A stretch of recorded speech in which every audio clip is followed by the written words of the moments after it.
విజయనగరం జిల్లా మెంటాడ మండలంలో అమరాయి వలస సమీపంలో వైఎస్ఆర్ ఆసరా 4వ విడత కార్యక్రమాన్ని అట్టహాసంగా నిర్వహించారు. మండల మహిళా సమైక్య ఆధ్వర్యంలో జరిగిన ఈ సమావేశానికి ముఖ్య అతిథిగా డిప్యూటీ సీఎం రాజన్నదొర హాజరయ్యారు.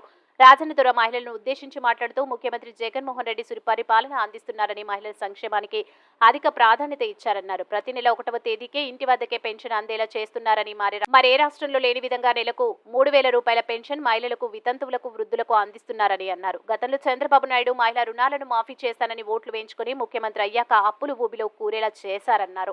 జగన్మోహన్ రెడ్డి మాత్రం ఇచ్చిన హామీని నిలుపుకున్నారన్నారు. ఎవరి వల్ల మేలు జరిగిందో మహిళలందరూ ఆలోచించాలని విజ్ఞప్తి చేశారు. అనంతరం 3,99,52,000 చెక్కులను విడుదల చేశారు. మహిళలు ముఖ్యమంత్రి జగన్మోహన్ రెడ్డి చిత్రపటానికి పాలాభిషేకాన్ని జరిపారు. ఈ కార్యక్రమంలో ఎంపీపీ సన్యాసి నాయుడు, వైస్ ఎంపీపీలు ఈశ్వరరావు, దుర్గా, జడ్పీటీసీ ప్రతినిధి రత్నాకర్, మండల వైసీపీ అధ్యక్షుడు రాముపల్లి రామారావు తదితరులు పాల్గొన్నారు.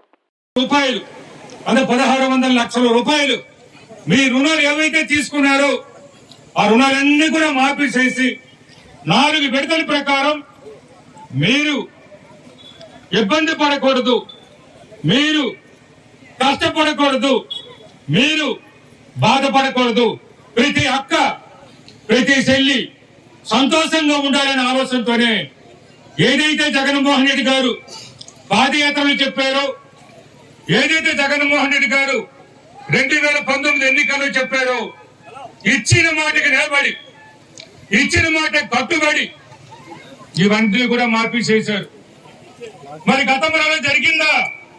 ఇప్పుడే మా చెల్లెలు చెప్పారు, రామలక్ష్మి సరస్వతి ఇద్దరు చెప్పారు, అలాగే వాళ్ళు స్పష్టంగా చెప్పారు. 2014 ఎన్నికల్లో చంద్రబాబు నాయుడు గారు, అలాగే పవన్ కళ్యాణ్, లోకేష్ ఈ ముగ్గురు కూడా కలిసి అక్క తీసుకున్న ప్రతి రుణం, చెల్లి తీసుకున్న ప్రతి రుణాన్ని కూడా నేను మాఫీ చేస్తానని చెప్పారు. మీరు పైసే కూడా కట్టొద్దు బ్యాంకులకు, అది నా బాధ్యత అని చంద్రబాబు నాయుడు గారు చెప్పి ఓట్లు వేసుకున్నారు. ఓట్లు వేయించుకున్నారు, మీరు అందరూ కూడా వేసారు. చంద్రబాబు నాయుడు గారికి మీరు అందరూ ఓట్లు వేశారు 2014. అందుకే ఆయన ముఖ్యమంత్రి అయిపోయాడు. ముఖ్యమంత్రి అయిపోయిన తర్వాత ఆయన మర్చిపోయాడు మిమ్మల్ని, మీకు ఇచ్చిన మాటను మర్చిపోయాడు. మీరు తీసుకున్న రుణాలు, డాక్టర్ రుణాలు ఏమున్నావో, పొదుపు సంఘాల రుణాలు ఏమున్నావో ఆ ఒక్క పైసా అంటే ఒక్క పైసా కూడా మాఫీ చేయలేదు. ఒక్క పైసా కూడా. అక్క చెల్లి అంటే దాని అర్థం ఏంటి?